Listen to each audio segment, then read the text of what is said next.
Eu vou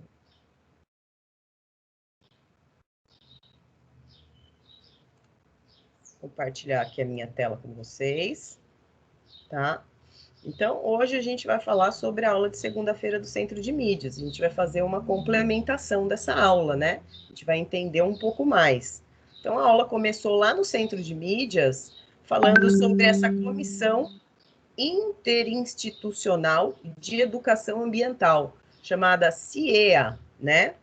Então, o que é esse CIEA aí? Então, ele corresponde a um grupo de pessoas instituído pelo poder público estadual, pelo governo do estado, né? Cada estado tem o seu grupo de pessoas envolvidos nessa comissão e que destina a constituir-se em uma instância, né? Então, em uma comissão, em uma associação, para coordenar atividades de educação ambiental dentro de cada estado.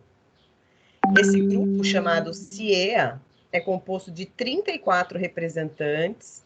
São eles que fazem parte da sociedade civil, né, pessoas comuns, pessoas do poder público do município, da cidade, pessoas do estado, né, do poder público do estado e do governo federal, né, que toma conta aí de todo o país. São redes de educação ambiental, movimentos sociais, povos e comunidades tradicionais, instituições de ensino que atuam na área da educação ambiental. Essa comissão ela foi instituída em 2004 por um decreto do governo, com o objetivo de propor diretrizes e política para um programa estadual de educação ambiental. Desde então, esse programa vem desenvolvendo processos importantes para a elaboração de políticas e programas estaduais para o envolvimento de educação ambiental. Então, hoje a gente vai falar um pouco sobre o que é essa educação ambiental, o que ela envolve, né? O que é que ela estuda, o que ela nos ajuda a entender aí do ambiente. E a missão dessa comissão, desse grupo de pessoas, é cuidar do meio ambiente para as presentes, futuras e futuras gerações aí do nosso estado, do nosso município, do nosso continente, do nosso planeta, com essas políticas socioambientais integradas e que garantem a expressão da vida em todas as suas formas, tá? Então, aqui a gente vai falar um pouco o que faz essa comissão, né? Por que é importante ter essa comissão para tratar de assuntos de educação ambiental? Bom, então por que montar uma comissão para cuidar da educação ambiental, né? Por quê? Vamos ver algumas coisas aí importantes que a gente enfrenta no dia a dia. Saúde, meio ambiente e saúde ambiental. Então, as preocupações com essa problemática ambiental, né, com esses problemas relacionados ao meio ambiente, estão inseridas na saúde pública. Desde os primórdios, apesar de só na segunda metade do século XX ter se estruturado uma área específica para tratar dessa questão. Então, desde o início dos tempos, né, já se preocupa muito com as questões do meio ambiente. Só que só agora, na metade do século XX, então que se criou uma comissão para, de fato, cuidar dessas questões, para poder proteger, né, colocando aí punições para aqueles que não respeitam, né, ajudando as pessoas que não conseguem ter aí as condições mínimas de higiene, de moradia. Então, foi importante montar essa comissão para que se pudesse, então, fiscalizar essas ações de meio ambiente. Essa área do meio ambiente, da saúde ambiental, ela trata da inter-relação entre saúde e meio ambiente, e ela foi chamada, então, de saúde ambiental. Segundo a definição da Organização Mundial da Saúde, saúde ambiental é o campo de atuação da saúde pública que se ocupa das formas de vida, das substâncias e das condições em torno do ser humano, que podem exercer alguma influência sobre sua saúde e o seu bem-estar. Então, isso significa saúde ambiental. Então, não é uma saúde só do indivíduo, mas a saúde do meio ambiente que ele está inserido, a comunidade onde ele vive, os seres vivos com que ele se relaciona, tudo isso está envolvido. Então, e tem algumas definições importantes que vocês precisam saber, né? Principalmente sobre poluição. Então, no novo paradigma, nas sociedades modernas de hoje, né, porque a gente vive numa sociedade moderna, no século XXI, então, no início desse século XXI, a sociedade ela se depara com alguns problemas que antes eram inexistentes para as gerações anteriores. Uma delas é o problema da poluição ambiental. Então, lá no século XVII, no século XVIII, ninguém se preocupava com a questão da poluição ambiental, porque a Revolução Industrial ela tinha acabado ali de acontecer. Então, a quantidade de poluentes no ar, na atmosfera, ainda não era uma preocupação dos governantes.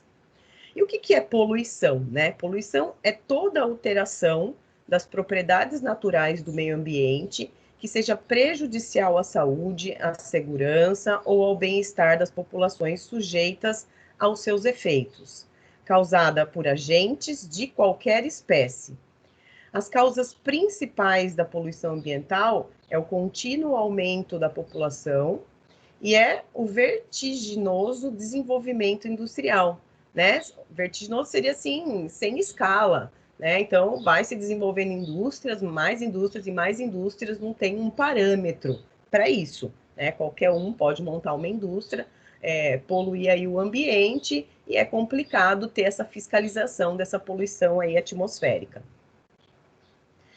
Então, um dos principais fatores aí que preocuparam a sociedade para desenvolver uma comissão para cuidar da educação ambiental é o crescimento da população. Em 1750, a população do mundo era só de 750 milhões de habitantes. Em 1900, atingiu 1,5 bilhões de habitantes. Depois de 50 anos, ela dobrou, né? Foi para 2,5 bilhões, quase dobrou, porque se dobrar seria para 3 bilhões, né?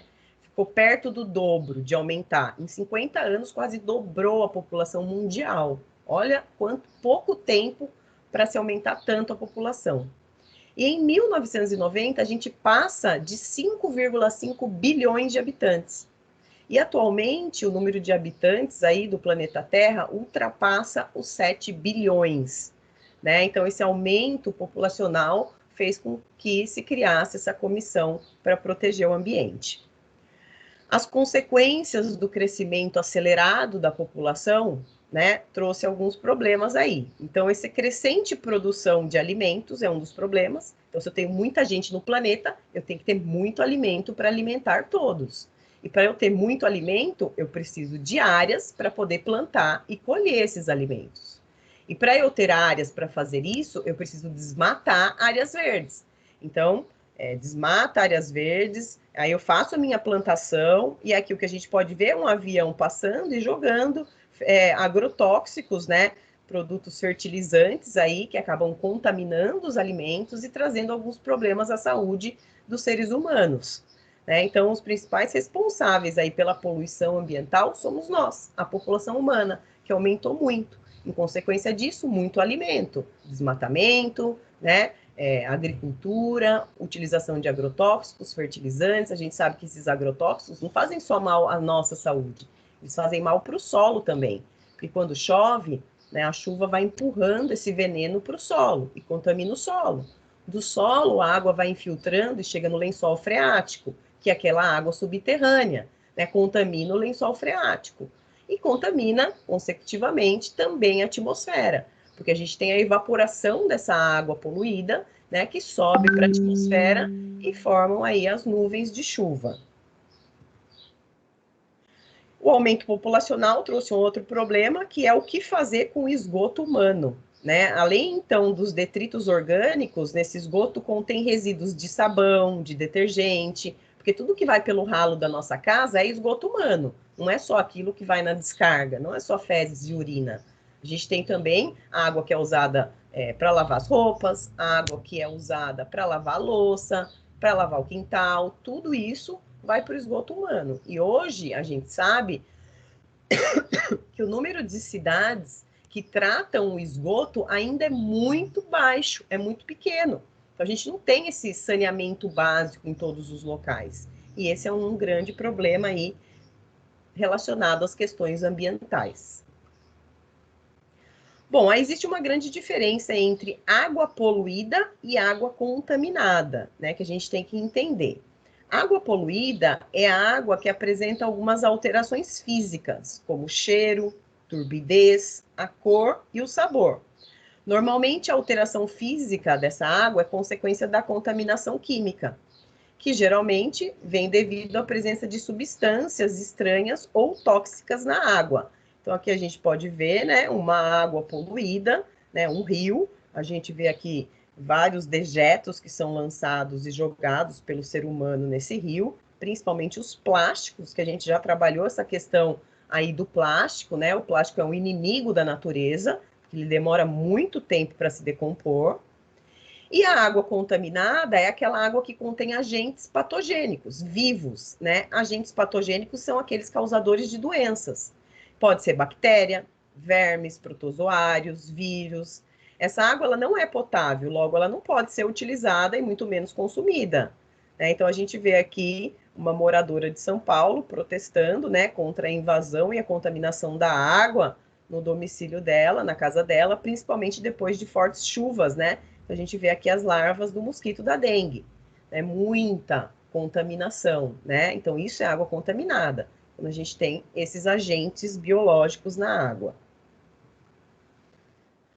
E aí, aqui, nas imagens, a gente pode ver que quanto pior a condição do ambiente, maior é a presença das doenças, né? Então, a gente vê aqui pessoas de baixa renda, né? Pessoas pobres, as suas habitações. Vejam que elas constroem as casas entre os riachos, os córregos, joga-se sujeira de todo tipo, né? Essas casas são construídas de madeira, são até elevadas, porque quando chove muito a água sobe por conta das enchentes, para que não entre dentro de casa. Então, a pobreza e a miséria atinge grande parte da população brasileira. A maior parte da população brasileira aí é constituída de pessoas que vivem na pobreza e na miséria. E com isso, as doenças simples de se prevenir ou de se curar possuem altos índices de incidência e prevalência nessas regiões. Isso se deve ao fato de que os seres humanos eles são vulneráveis às agressões causadas no meio ambiente. Então, toda alteração no meio ambiente acaba trazendo consequências e doenças para os seres humanos que vivem nele. Essas moradias precárias ou densamente ocupadas, né, com muita gente, e a inexistência do tratamento de água, de uma rede de esgoto para coletar o esgoto. Você acha que nessas casas tem esgoto? Tem descarga? Não tem, né? Eles fazem ali num buraco no chão. Para onde vai isso? Vai cair no córrego, vai ali para a calçada, então traz odor, mau cheiro, traz vetores, vermes, né, bactérias, mosquitos, que acabam transmitindo aí doenças. E aí, as principais doenças são doenças relacionadas ao sistema respiratório, né, ao sistema gastrointestinal, diarreia, vômito, né, são as principais doenças ocasionadas por esses problemas de falta de saneamento básico. E um outro problema também é a aglomeração, né? Olha essa imagem aqui, é a imagem da favela da Rocinha, no Rio de Janeiro. Né? As pessoas de baixa renda e que não têm dinheiro para comprar um terreno, para construir uma casa, para pagar um aluguel digno, elas começam a construir suas casas em cima dos morros, né? E aí vão construindo. A gente pode ver um morro enorme aqui, cheio de casa amontoada. Então, essa aglomeração é extremamente comum em famílias de baixa renda, devido à elevada taxa de natalidade, né? Então, essas pessoas, elas não se previnem de ter filhos, né? Não usam métodos contraceptivos, então vão tendo muitos filhos, e isso vai povoando e aglomerando. Esse fator, aliado às precárias condições de moradia, leva a um aumento na incidência dessas doenças respiratórias, né? Especialmente asma e bronquite. Então, provavelmente, essas pessoas que moram nessas condições de aglomeração, elas acabam desenvolvendo problemas respiratórios de asma e bronquite por conta dessas condições aqui de má higiene, né? E de falta de cuidado com o meio ambiente. E a questão habitacional, ela está intimamente ligada aos problemas de saúde. Então, quando a gente tem aí ambientes domiciliares, uma moradia decente, digna, né, a gente acaba evitando problemas aí de saúde. Então, os problemas respiratórios diminuem, problemas gastrointestinais diminuem, porque eu passo a ter um local, né, uma moradia digna, né? Então, olha a diferença aqui da favela da Rocinha, né, para essas moradias. São moradias populares, né, de pessoas também de baixa renda, mas que acabam fornecendo aí umas condições de saúde e condições ambientais melhores do que viver em aglomeração. E aí, como a gente viu, a grande problemática de tudo isso, dessas questões ambientais e da preocupação em cuidar do meio ambiente, é o crescimento, que é exponencial da população humana, né? Então, exponencial é fora de escala. Então, aumenta muito gradativamente, muito rápido e fora de escala nenhuma. Consequentemente, a gente vai precisar de muito mais alimento para poder nutrir toda essa população. Então, a gente tem que intensificar a parte industrial da agropecuária, né, dos plantios, da pecuária, enfim, a gente precisa de mais alimentos. E se a gente precisa de mais alimento, consecutivamente, a gente tem destruição dos habitats dos animais. Né? Os seres vivos que vivem na natureza, principalmente os animais selvagens, acabam tendo o habitat deles destruído para que a gente tenha aí mais plantio, mais criação de gados e alimentos para nutrir toda essa população mundial. Tudo isso gera um impacto na saúde, né? E o aparecimento e a emergência de novas doenças, como a gente está vivendo hoje em uma pandemia. Né? Então, a gente vai falar sobre essa questão. Então, se a gente tem tudo isso acontecendo aí no meio ambiente, os animais, né, sendo tirados do seu habitat natural para que dê lugar às plantações, para nutrir a população que cresce muito rápido, a gente precisou ter, então, uma comissão para cuidar dessa educação ambiental, para poder evitar os piores prejuízos à saúde. E aí tem um termo muito legal, né, que uma vez até pensei em montar uma eletiva sobre isso, que chama zoonoses, né? Então, as zoonoses são doenças causadas aí por animais, transmitidas por animais, né, para os seres humanos. Então, 70% dos agentes patogênicos causadores de doenças infecciosos aos seres humanos são de origem animal. 70% vem dos animais, as doenças que atingem a nós, seres humanos. Essas doenças são chamadas de zoonoses e podem ser transmitidas por animais domésticos ou por animais selvagens. Apresentam um risco para a saúde pública a nível mundial e é imperativo que sejam prevenidas e combatidas a qualquer nível, incluindo escala global. Tá? Então, aqui eu grifei de amarelo as principais zoonoses mundiais, né? As mais conhecidas. A gente tem a hepatite C, a dengue, a febre amarela, a cólera, o vírus da ebola, né? O vírus H5N1, que é da gripe aviária, né? A gripe das aves, e a criptosporidiose. É que o mapa aqui, as doenças estão em inglês, tá? Estão com nomes em inglês.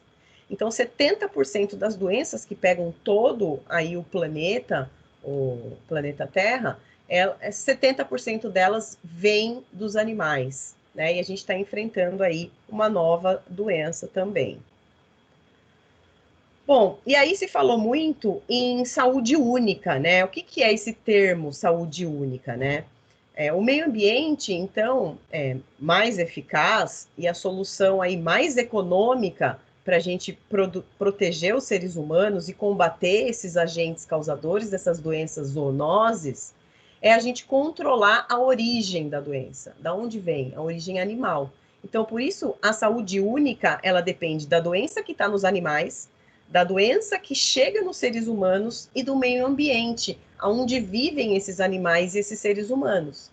Então, a saúde única, ela envolve essas três partes aqui: o animal, o humano e o ambiente que ele habita. Por isso a importância aí de uma educação ambiental, de uma comissão para tratar desse assunto. E aí existe um preceito, né, de interdisciplinaridade. A saúde única, ela envolve várias disciplinas, né, várias aí pelo mundo. E vive saúde ambiental, ecologia, veterinária, a saúde pública, a medicina, a microbiologia, a economia, né? Tudo isso está envolvido nessa saúde única, porque ela vem das bactérias, dos vírus, dos vetores, dos parasitas, né? Tudo isso influencia na saúde do indivíduo. E também a gente tem aí os problemas que isso pode causar no ser humano. E da onde veio esse termo saúde única, né? One Health aqui significa isso. Foi estabelecida em 2007 esse termo de saúde única, com a ligação entre a Sociedade Americana de Médicos Veterinários e a Sociedade Americana de Medicina, com a adoção de uma resolução chamada Uma Saúde Única. Existem alguns antecessores aí da história que já falavam sobre esses conceitos, né, e essa importância dessa saúde única, mas não tinha nada ainda por lei criado. Então, aqui a gente tem Hipócrates, em 460 a.C., né, ele defendia a ideia de saúde pública que estava diretamente relacionada com o ambiente limpo. Então, Hipócrates já defendia que o ambiente tinha a ver com a doença que as pessoas aí pegavam. E em 1820, né, um médico alemão afirmou que entre a medicina animal e a medicina humana não existem linhas divisórias e nem devem existir. Né? Aí surge o termo zoonoses, que a gente aprendeu hoje. Porque entre o animal e o humano não pode haver diferença entre a saúde. Um está intimamente ligado ao outro. E a destruição do meio ambiente e essas pandemias, né? Então, aqui eu trouxe algumas reflexões para que vocês possam pensar. O novo coronavírus, ele se alastrou pelo mundo graças à ação destrutiva e invasora do ser humano contra a natureza, afirma o pesquisador Alan, doutor em biodiversidade vegetal e meio ambiente e professor da Faculdade Metropolitana Unidas em São Paulo. O organismo que causa o Covid-19 está há tempos no meio ambiente, provavelmente alojado em morcegos nativos de cavernas intocadas, segundo esse professor. Com a crescente urbanização, né, o aumento da cidade e, consequentemente, a invasão do homem, o vírus quebrou o seu ciclo natural e alcançou os seres como o homem, cujo organismo ainda não está preparado para combater o vírus. De acordo com o pesquisador, a pandemia deixa algumas lições claras para nós, que nós precisamos nos preocupar urgentemente com o consumo desenfreado, né? O consumismo, a querer comprar sempre mais, a querer ter mais. Eu sempre brinco aqui na história do tênis, se você tem um tênis, né, é o suficiente. Para que você ter dois pares de tênis, se você tem só um par de pés? Né? Então, por que a gente tem que ter 4? Por que ter 5? Isso é consumismo, né? E esse consumismo desenfreado é que causa a destruição e os problemas ambientais. Porque a gente precisa de matéria-prima para fazer tudo que a gente tem hoje. E essa matéria-prima vem da onde? Vem da natureza, né? E, se não vem da natureza, o homem tem que criar na indústria, no laboratório. E se ele cria, ele causa poluição ambiental. Ele causa poluição atmosférica. Então, a destruição recorrente do planeta, as mudanças drásticas no clima, né?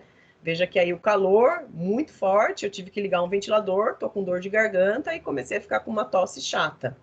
Né? A disseminação desse novo coronavírus é resultado direto disso.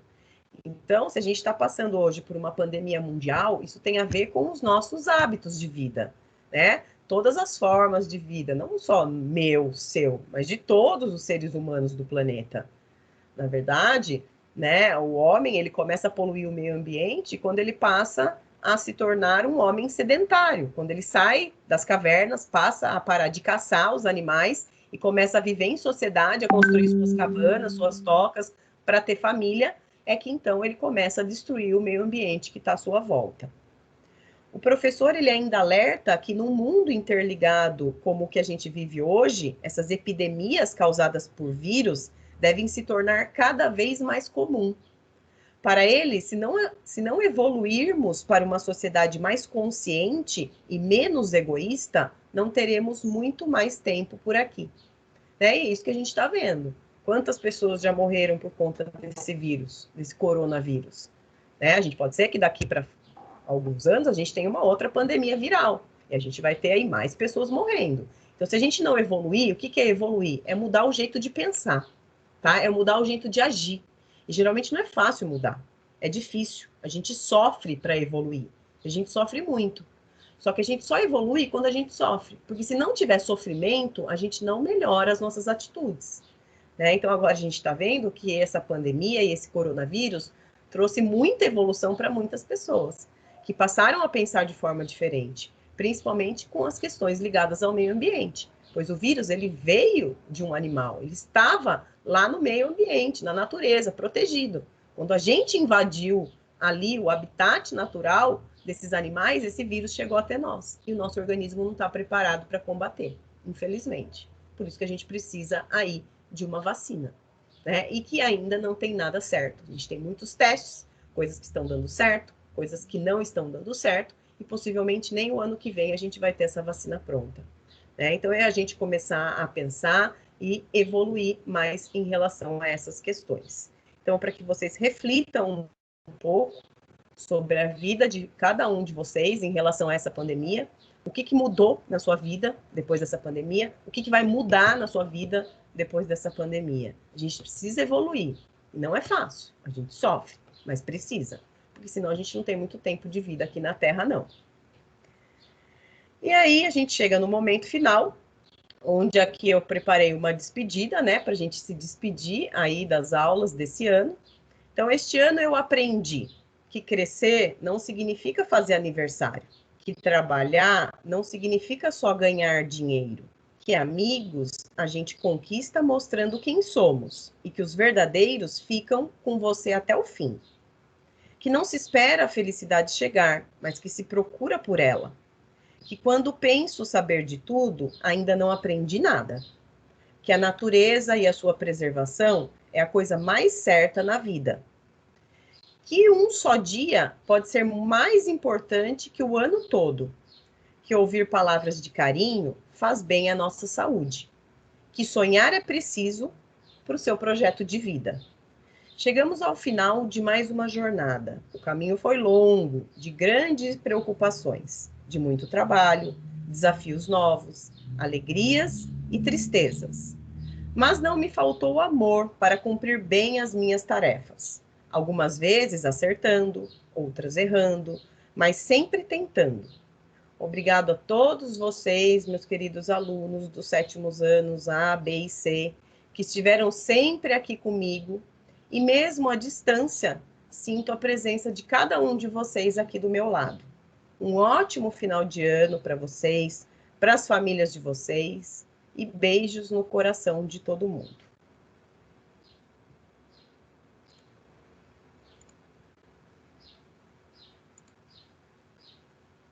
E aí?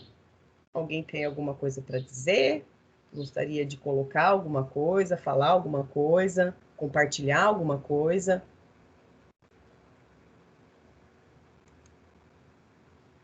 Não? Vou parar aqui a gravação, então.